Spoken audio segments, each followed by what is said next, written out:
السلام علیکم. ابرار رشید آپ کی خدمت میں حاضر ہے اور میری آپ سے درخواست ہے کہ اگر ابھی تک آپ نے کسی بھی وجہ سے میرے چینل کو سبسکرائب نہیں کیا تو اسے سبسکرائب کر لیں. جو گھنٹی کا بٹن ہے اسے پریس کریں اور میری ویڈیو اگر آپ کو پسند آئے تو اپنے دوست احباب میں شیئر کریں اور لائک کا بٹن دبا دیں.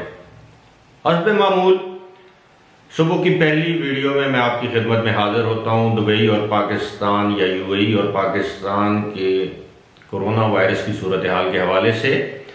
اور اب تک پاکستان میں کرونا وائرس سے متاثرہ مریضوں کی تعداد ہو چکی ہے 7,404 اور کرونا وائرس کے نتیجے میں یا اس وائرس سے جہاں بحق ہونے والے افراد کی تعداد ہو گئی ہے 138 یعنی 138. جانب ہم یو اے ای کی صورتحال دیکھتے ہیں تو وہ دن بدن تشویشناک دکھائی دے رہی ہے. اب تک یو اے ای میں کرونا وائرس سے متاثرہ افراد کی تعداد ہو چکی ہے 6,302 جبکہ کرونا وائرس کے نتیجے میں ہونے والی جو اموات ہیں ان کی تعداد ہے 35 اور گزشتہ روز بھی 477 افراد میں کرونا وائرس کی تصدیق ہوئی. یہی وجہ ہے کہ دبئی اتھارٹیز نے دبئی کے جو 24 گھنٹے کا کرفیو یا جیسے یہ لاک ڈاؤن یا سٹیرلائزیشن کیمپین کہتے ہیں اس میں مزید ایک ہفتے کا اضافہ کر دیا ہے. یعنی آج سے ٹھیک ایک ہفتے تک مزید کرفیو یا لاک ڈاؤن نافذ رہے گا. اس سے صورتحال کا اندازہ آپ کر سکتے ہیں کہ رمضان کے مہینے کا جو آغاز ہوگا وہ دبئی کے باسیوں اور رہائشیوں کے لیے کرفیو یا لاک ڈاؤن کے دوران ہوگا. صورتحال دن بدن سنگین ہوتی جا رہی ہے لیکن وہ لوگ جو دبئی یا متحدہ عرب امارات میں رہتے ہیں انہیں وہاں کے قوانین حکومت کی جو کارکردگی کے جو طریقے ہیں وہ بخوبی آگاہ ہیں کہ وہ رفتہ رفتہ آہستہ آہستہ اپنی پالیسیز کو امپلیمنٹ کرتے ہیں. وہ قطعاً دیگر حکومتوں کی طرح یکدم جس طرح پاکستان میں ہوتا ہے ایک دم سے فیصلہ نہیں کرتے کہ لاک ڈاؤن کرنا ہے یا ہٹانا ہے.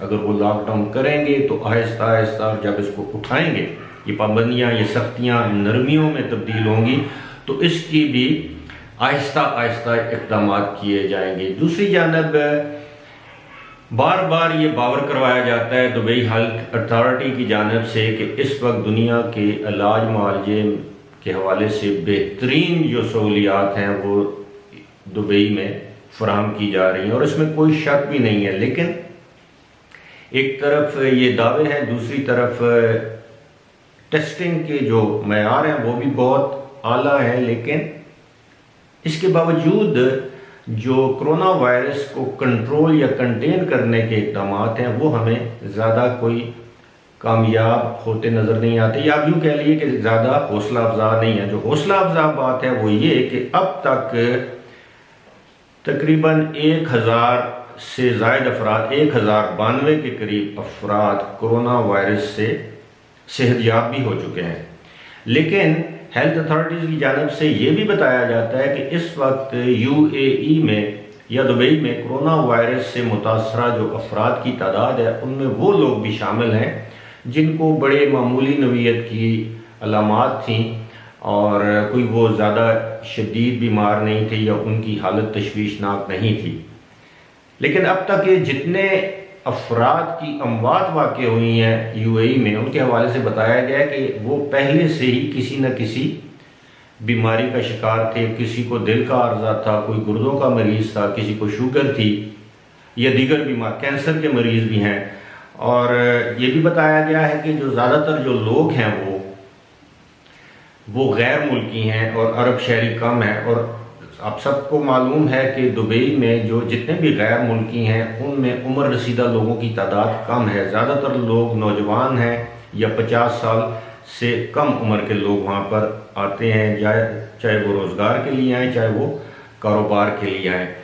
لیکن اب میں پاکستان کے حوالے سے تھوڑا سا عرض کر دوں کہ پاکستان میں کچھ شہروں میں تو لاک ڈاؤن بڑی کامیابی سے جا رہا ہے لیکن کچھ شہروں میں اس کے کوئی خاطر خواہ نتائج سامنے نہیں آ رہے. دکانیں کھلی ہوئی ہیں. اب ہوٹل اور ریسٹورنٹس اور تندور تو پہلے ہی کھلے تھے، اب ان کو کھولنے کی بھی اجازت دی گئی ہے ریسٹورنٹس کو۔